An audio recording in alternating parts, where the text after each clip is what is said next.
তো hello guys, কেমন আছো সবাই? আশা করি সবাই খুব ভালো আছো। তো আজকে আমরা high school of the death episode number 9 সম্পর্কে জানবো। আর হ্যাঁ, এই ভিডিওর শেষে কমেন্ট বক্সে একটা লিঙ্ক দেওয়া আছে, সেখানে যাও আর এপিসোড 10 এক্সপ্লেনেশন দেখো। তো চলো আর বেশি দেরি না করে শুরু করা যাক।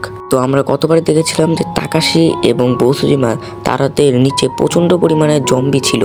এত বেশি জম্বি থাকার কারণে তাকাকি বলে যে আমরা সবাই আমার বাড়িতে তোমাদের জন্য অপেক্ষা করব।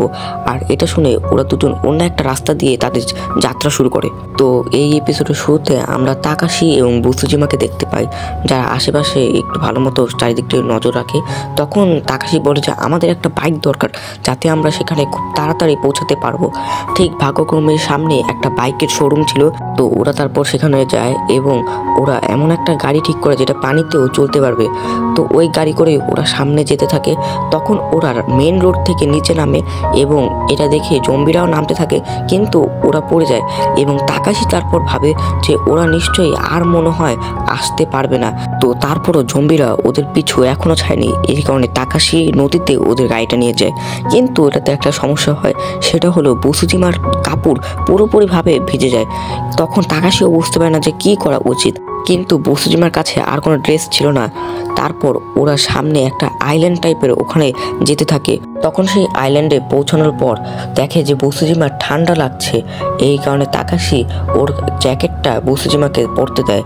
তখন তাকাশি একটা অদ্ভুত প্রশ্ন করে, সেটা হলো বৌসুজিমাকে বলে, আচ্ছা তুমি কি কাউকে পছন্দ করো? তখন বৌসুজিমা এটা শুনে কোনো উত্তর তাকাশিকে দেয় না। তারপর ওরা দুজন ঠিক করে যে এখান থেকে ওরা এখনই যাবে। তারপর ওরা সেখান থেকে রওনা দেয় এবং ওরা একটা পার্কের ফাউন্টেনের কাছে যায় এবং সেখানে গোল গোল করে ঘুরতে থাকে, যাতে শব্দ হয় এবং জম্বিরা আসে। এর ফাঁকে ওরা সেখান থেকে বেরিয়ে যায় এবং কোনো জম্বির সাথেও মারামারি করতে হয় না।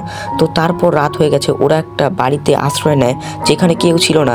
তখন তাকাশি বৌসুজিমার কাপড় দেয় যেটা শুকিয়ে গেছিল। ড্রেস চেঞ্জ করার পর বৌসুজিমা বলে যে আমি তোমাকে কিছু একটা বলতে চাই তাকাশি।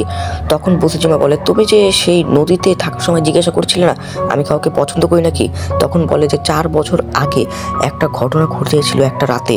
তখন বৌসুজিমা তাকে সব কিছু বলতে থাকে। তখন আমরা দেখতে পারি যে সে রাতে একটা লোক সেই বৌসুজিমার সাথে প্রচুর জোর জবরদস্তি করার চেষ্টা করছিল। তখন বৌসুজিমাও আস্তে আস্তে একটু অভিনয় করা শুরু করে। তখন বৌসুজিমা বুঝতে পারে যে ওকে খুব সহজেই ও মারতে পারবে, এই কারণে ও একটু হালকা অ্যাক্টিং করে। তখনই বৌসুজিমা সেই লোকটাকে মেরে ফেলে। তখন বৌসুজিমার প্রচণ্ড পরিমাণে ভালো লাগে যে তার শত্রুকে সে মেরেছে, আর এটাই ছিল বৌসুজিমার সাইকো টাইপ।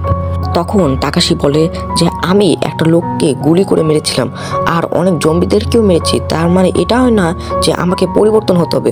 তখন বৌসুজিমা বলে, তুমি এই জম্বি আসার পরেই পরিবর্তন হয়েছো, কিন্তু আমি এটা অনেক আগে থেকেই এভাবে ছিলাম।